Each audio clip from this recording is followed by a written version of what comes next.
Good morning, students. I, Umesh Chaudhary, welcome you all on my YouTube channel English by Umesh Guru. This is the class for 10th, and in our 10th class, we are going on with the study of English grammar. We have covered all the models. We have made a discussion on present indefinite. Present continuous has been also discussed. Present perfect and present perfect continuous. All these four tenses we have done them completely with their correct form of verbs. Now we are continuously talking about the past tense, and in the past we have made a discussion on past indefinite. Past continuous also have been cleared. This is the video regarding past perfect tense. Past perfect tense, this is something similar like past indefinite tense, but there is a little bit difference between these two tenses, past indefinite and past perfect. In past perfect, it shows completion of action. Past indefinite, it also indicates completion of action. But when these two sentences they come all together in a sentence, then the first completion of action is represented by past perfect tense. Later on we use the second sentence in past indefinite.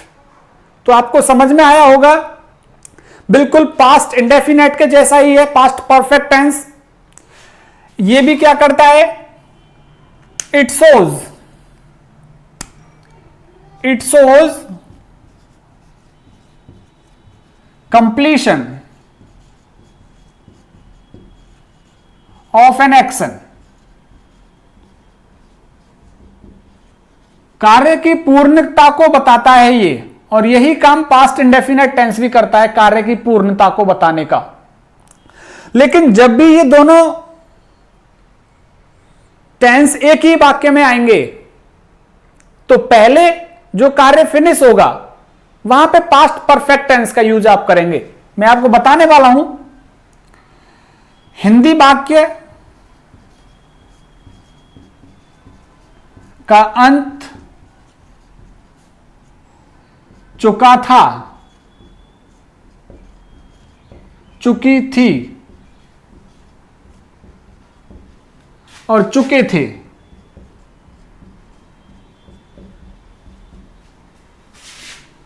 Helping verb पे बात कर लेते हैं. Helping verb इसकी had, एक वचन के साथ भी यही लगेगी, बहुवचन के साथ भी यही लगेगी. वर्ब, वर्ब की थर्ड फॉर्म.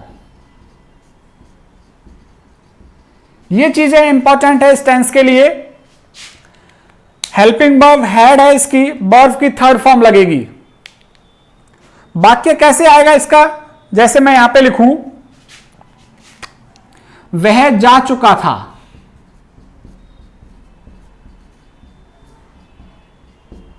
वह जा चुका था, लेकिन ये क्या है, सेंटेंस पूरा नहीं है. एक तरीके से वह जा चुका था, अभी अधूरा है ये सेंटेंस. इसको पूरा अगर हम करें तो कैसे होगा, मेरे आने से पहले, मेरे आने से पहले वह जा चुका था. अब ये सेंटेंस पूरा हुआ है इस टेंस का. अब पूरा हुआ है तो ये वाला जो सेंटेंस है और दूसरा हमारे पास ये सेंटेंस है, दोनों ही पास्ट में जाएंगे. तो जो काम पहले हो गया, पहले कौन सा हुआ, ये वह जा चुका था, तो इसको तो लेंगे हम पास्ट परफेक्ट में. जो पहले काम को पूर्ण कर रहा है और बाद में जिस काम को वो पूर्ण कर रहा है उसको लेंगे पास्ट इंडेफिनेट में. मेरे आने से पहले वह जा चुका था. जैसे दूसरा वाक्य हम देखें,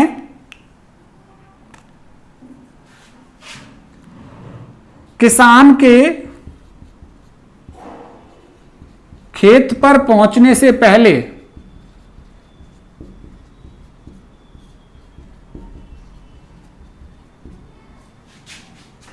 बारिश हो चुकी थी।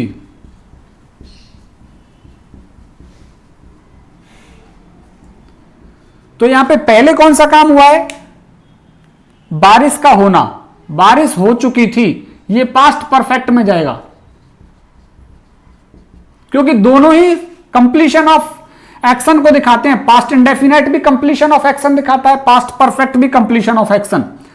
और बाद में जो काम हुआ, वो किस में चला जाएगा? Past indefinite. तो यहां पे मैं एक चीज ये क्लियर कर रहा था कि both these two tenses, past indefinite and past perfect, both these two tenses they indicate completion of action, but when these two tense they come together in a sentence, then the first completion of action is represented by past perfect tense। जो पहला पूर्ण होने वाला कार्य है वो past perfect tense के द्वारा बताया जाता है, और बाद में जो काम पूर्ण हो रहा है वो पास्ट इंडेफिनेट के द्वारा बताया जाता है।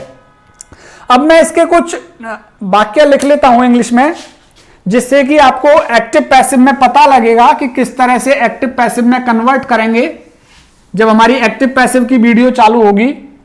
तो यहां पे मैंने एक सेंटेंस ले लिया, वह जा चुका था। इसी को ले लीजिए, वह जा चुका था। अब इसके सारे सेंटेंसेस कैसे बनेंगे? ही हैड गॉन, वह जा चुका था।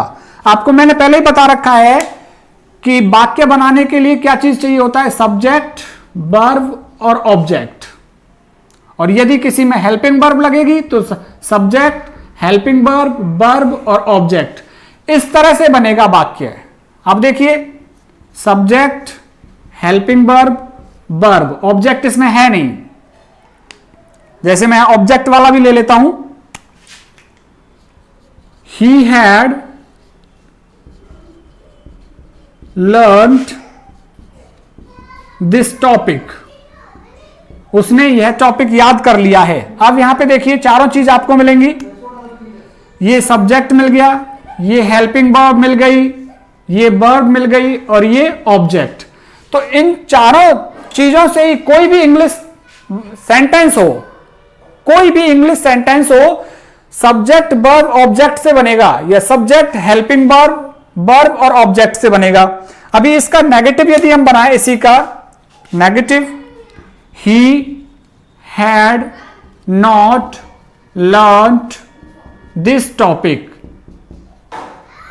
He had not learned this topic, उसने ये टॉपिक याद नहीं किया था। इसका क्वेश्चन मार्क बनाए हम, had he learned this topic, क्या उसने ये टॉपिक याद कर लिया था? ये क्वेश्चन इंटेरोगेटिव हो गया। इंटेरोगेटिव के बाद इंटेरोगेटिव नेगेटिव भी आता है। इंटेरोगेटिव नेगेटिव कैसे बनेगा? इसको भी लीजिए, WH वर्ड से बनाइए एक वाक्य। Why had you learned this topic, तुमने ये टॉपिक क्यों याद किया था?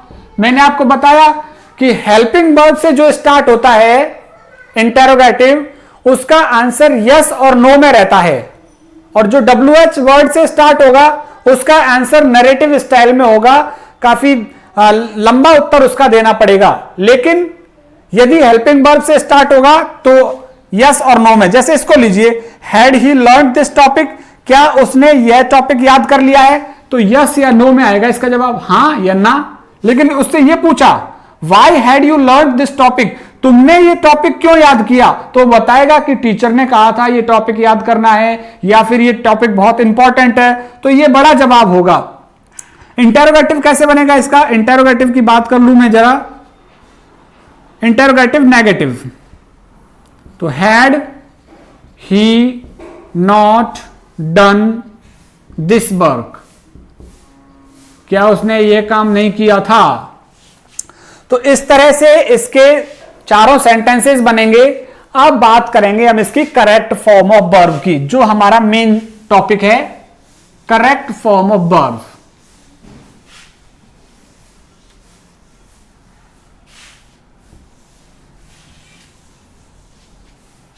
यहां पे मैं लिख देता हूं correct form of verb.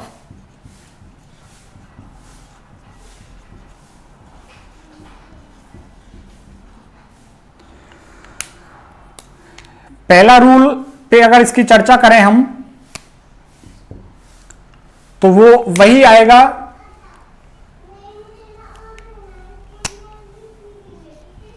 Verb की सेकंड फॉर्म प्लस बिफोर और plus after plus had third form. और दूसरा इसका कैसे रहेगा,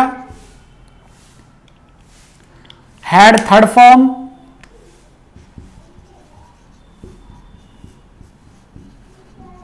प्लस बिफोर प्लस वर्ब की सेकंड फॉर्म। तो ये इस तरह से इसका एक करेक्ट फॉर्म ऑफ वर्ब का नियम है। इसके सेंटेंसेस हम देखते हैं कैसे आएंगे। जैसे कि मैंने पहले लिखा था, मेरे आने से पहले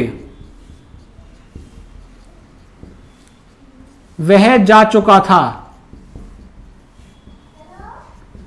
अब इसी सेंटेंस को देखिए, पहले कौन सा काम हो गया था, पहले कौन सा काम हो गया था, वह जा चुका था।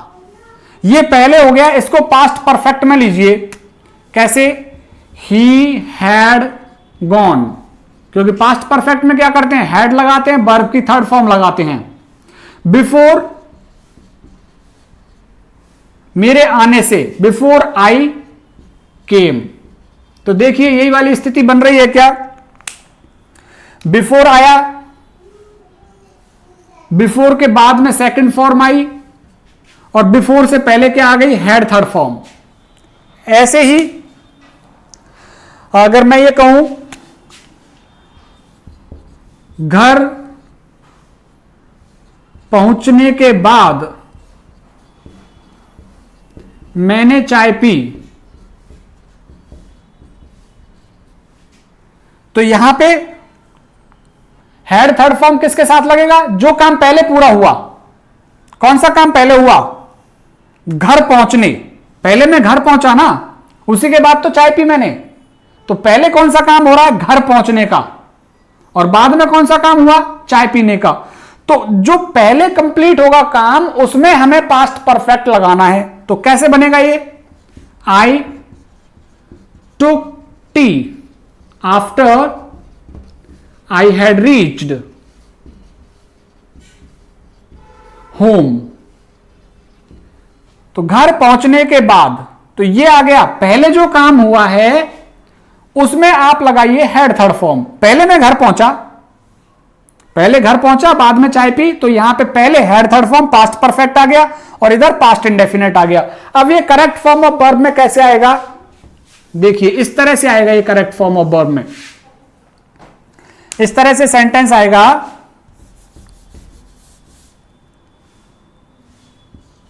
The train before I reached station, और ब्रैकेट में आ गया डिपार्ट। डिपार्ट मीन्स चले जाना। अभी यहां पे देखिए, अगर आपको पता है बिफोर आफ्टर का रूल, बिफोर के एक तरफ सेकंड फॉर्म आ गई, बिफोर के एक तरफ सेकंड फॉर्म आ गई, तो एक तरफ क्या आएगा, हैड थर्ड फॉर्म। तो ट्रेन हैड, और डिपार्ट का क्या हो जाएगा, डिपार्टेड। जैसे दूसरा हम क्लियर करते हैं, the match before the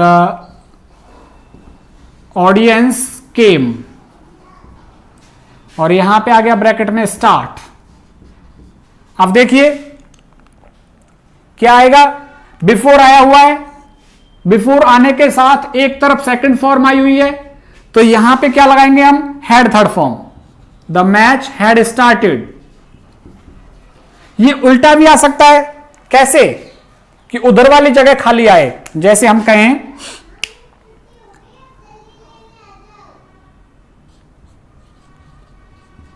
teacher had entered the class before the students, और ये खाली जगह आ जाए और यहां पे ये लिखा आ जाए कम। तो आप क्या करना है, अब बिल्कुल वही बिफोर आफ्टर का रूल देखना है। ये बिफोर आया हुआ है, बिफोर से पहले क्या आ गया, हैड थर्ड फॉर्म। बिफोर से पहले हैड थर्ड फॉर्म आ गया, तो उधर हमको क्या लगाना होगा, वर्ब की सेकंड फॉर्म। Very good. तो ये वर्ब की सेकंड फॉर्म हमने यहां पे लगा दी केम। तो ये किसी भी तरह से आ सकता है, इधर वाला स्पेस खाली आ सकता है, उधर वाला स्पेस खाली आ सकता है। आपको यह देखना है कि बिफोर और आफ्टर के एक तरफ यदि सेकंड फॉर्म आई है तो दूसरी तरफ हेड थर्ड फॉर्म लगाएंगे। यदि एक तरफ हेड थर्ड फॉर्म आ गई है तो एक तरफ आपको क्या लगाना होगा, वर्ब सेकंड फॉर्म लगानी होगी। यह क्लियर हो गया। नेक्स्ट रूल क्लियर करते हैं हम इसका, पास्ट परफेक्ट का, जो करेक्ट फॉर्म ऑफ वर्ब के लिए ही है।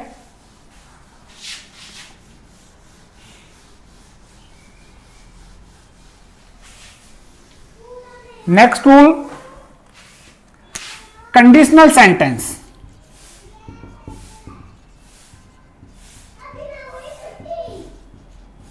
कंडीशनल सेंटेंस यदि इफ के साथ हैड थर्ड फॉर्म हो तो अगले वाक्य में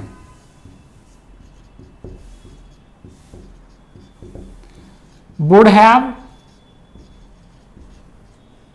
और should have plus third form का प्रयोग होगा।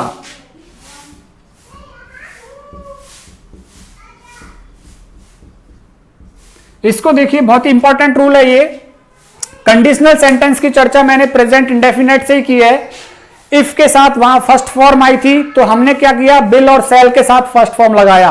इफ के साथ सेकंड फॉर्म आई थी तो हमने वुड और शुड के साथ फर्स्ट फॉर्म लगाई थी। अभी इफ के साथ क्या आ रहा है, हैड थर्ड फॉर्म। इफ के साथ हैड थर्ड फॉर्म आ रहा है तो हम अब वुड हैव और शुड हैव के साथ थर्ड फॉर्म लगाने वाले हैं। कैसे आएगा sentence, if he had invited me I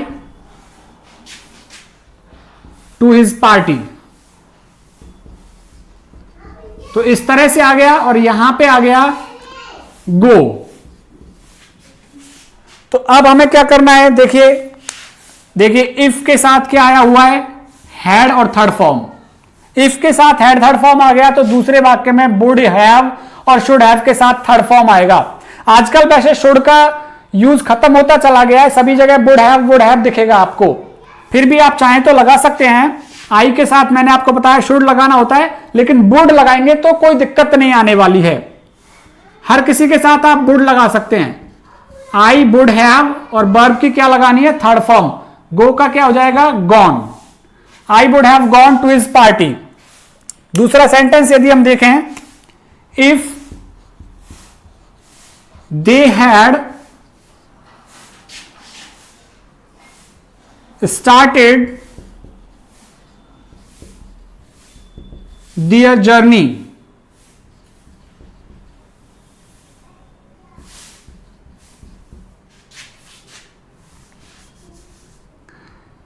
my father space help them। तो ये आया हुआ है यहां पे। अभी क्या करेंगे हम, इफ के साथ देखिए हैड थर्ड फॉर्म लगी हुई है। इफ के साथ हैड थर्ड फॉर्म लगी हुई है तो दूसरी तरफ क्या करना होगा, वुड हैव के साथ थर्ड फॉर्म लगेगी। अभी हेल्प दिया हुआ है ब्रैकेट में, तो यहां पे क्या आ जाएगा, वुड हैव और हेल्प्ड। वुड हैव हेल्प्ड आ जाएगा, वर्ब की थर्ड फॉर्म लगेगी वहां पे वुड हैव के साथ में। उधर वाला भरा हुआ हो सकता है, इधर वाला खाली हो सकता है। देखिए एक sentence, if she me I would have helped हर। अब यहां पे देखिए क्या स्थिति बनी हुई है, दूसरी तरफ वुड हैव दे दिया, वुड हैव और वर्ब की third form they the, would have और वर्ब की थर्ड फॉर्म आ गई, तो इधर हमारा क्या काम रहेगा, इफ के साथ हैड थर्ड फॉर्म लगाने का काम रहेगा हमारा। तो लगाते हैं इफ के साथ हैड थर्ड फॉर्म, हैड यहां पे मैं हेल्प लिख देता हूं, हेल्प। तो if see me I would have helped her, तो यहां पे क्या आ जाएगा, वर्ब की सॉरी हैड थर्ड फॉर्म। तो ये भी बिल्कुल बिफोर आफ्टर के जैसा ही है कि बिफोर आफ्टर में क्या कर रहे थे हम, एक तरफ सेकंड फॉर्म एक तरफ हैड थर्ड फॉर्म, दोनों में से किधर भी एक जगह खाली आ सकती है। ऐसे ही कंडीशनल में भी दोनों में से किधर भी एक तरफ खाली जगह आ सकती है। यदि हैड थर्ड फॉर्म भरा हुआ आ गया इफ के साथ, तो आपको वुड हैव थर्ड फॉर्म भरना होगा। यदि वुड हैव थर्ड फॉर्म भरा हुआ आ गया तो इधर खाली जगह आएगी, तो आपको हैड थर्ड फॉर्म भरना पड़ेगा। एक नेक्स्ट रूल और इसका ले लेते हैं हम, पास्ट परफेक्ट का ही, वो कुछ इस तरह से है,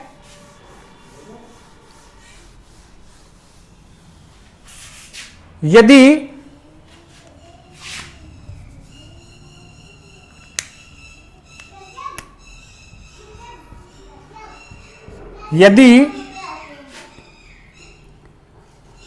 होप, एक्सपेक्ट, थिंक, इंटेंड,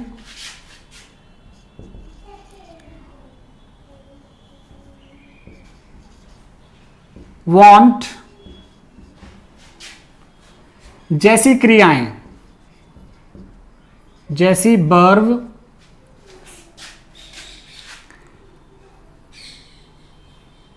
इच्छा को प्रकट करती हैं,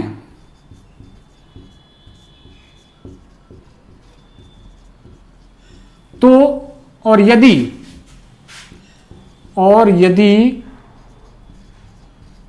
वह इच्छा पूरी न हो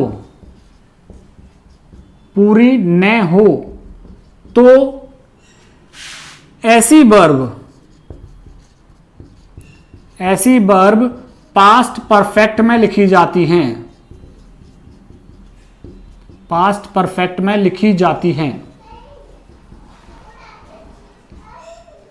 तो ये क्लियर कर लीजिएगा आप, ये भी करेक्ट फॉर्म ऑफ वर्ब का रूल है। क्या कह रहा है, यदि hope, expect, think, intend, want जैसी वर्ब इच्छा को प्रकट करती हैं और यदि वह पूरी ना हो, यदि वह इच्छा पूरी न हो तो, इच्छा पूरी ना हो तो ऐसी वर्ब पास्ट परफेक्ट में लिखी जाती हैं। जैसे मैं यहां पे कहूं, I had expected to help her. ये करेक्ट फॉर्म ऑफ वर्ब में मुश्किल से आता है ये, लेकिन कोई भी इच्छा जो मैंने करी हो और वो पूरी ना हो तो वो वहां पे किस में चली जाती है, पास्ट परफेक्ट में चली जाती है। यही वर्ब आएंगी, आशा इच्छा के लिए यही वर्ब आएंगी। और ये अब इसका अर्थ क्या हो रहा है, देखो, आई हैड एक्सपेक्टेड, मैंने आशा की थी, टू हेल्प हर, उसकी सहायता करने की, लेकिन यहां पे अर्थ क्या निकल रहा है, बट आई कुड नॉट, लेकिन मैं नहीं कर सका, मैं सहायता नहीं कर सका, मैं सहायता नहीं कर सका। तो ये इच्छा जब पूरी ना हो तो पास्ट परफेक्ट में जाता है। जैसे I had hoped to donate 50,000 rupees, 50,000 rupees मैंने आशा की थी 50,000 रुपए डोनेट करने की, दान करने की, लेकिन मैं नहीं कर सका। I had hoped. तो ये जो सेंटेंसेस हैं, जैसे I had wanted to meet him, मैं उससे मिलना चाहता था, मैं उससे मिलना चाहता था लेकिन नहीं मिल सका। तो इस तरह के वाक्यों में आपको देखना है, जैसे आई हैड इंटेंडेड, मैंने इरादा किया था, that he would help me, मैंने इरादा किया था कि वह मेरी सहायता करेगा, लेकिन उसने मेरी सहायता नहीं की। तो यहां पे जो ये वर्ब आ रही हैं, होप है, एक्सपेक्ट है, थिंक है, इंटेंड है, ये सारी जो वर्ब्स आ रही हैं, ये वर्ब्स ऐसी इच्छा को बता रही हैं जो इच्छा पूरी नहीं हुई है। तो यहां पे आप देख सकते हैं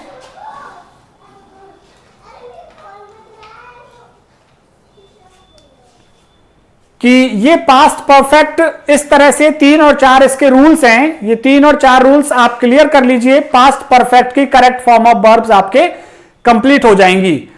पास्ट परफेक्ट हो गया, पास्ट परफेक्ट कंटिन्यूअस का अगला वीडियो हम तैयार करेंगे। जुड़े रहिए आपके उमेश गुरु, इंग्लिश उमेश गुरु के साथ मेरे YouTube channel English by Umesh गुरु पर, और अपने दोस्तों को भी मेरे साथ जोड़िए। मेरे चैनल को सब्सक्राइब करके अपने दोस्तों को बताइए और अपने दोस्तों को भी मेरे साथ जोड़िए। बहुत बहुत धन्यवाद आप सभी का।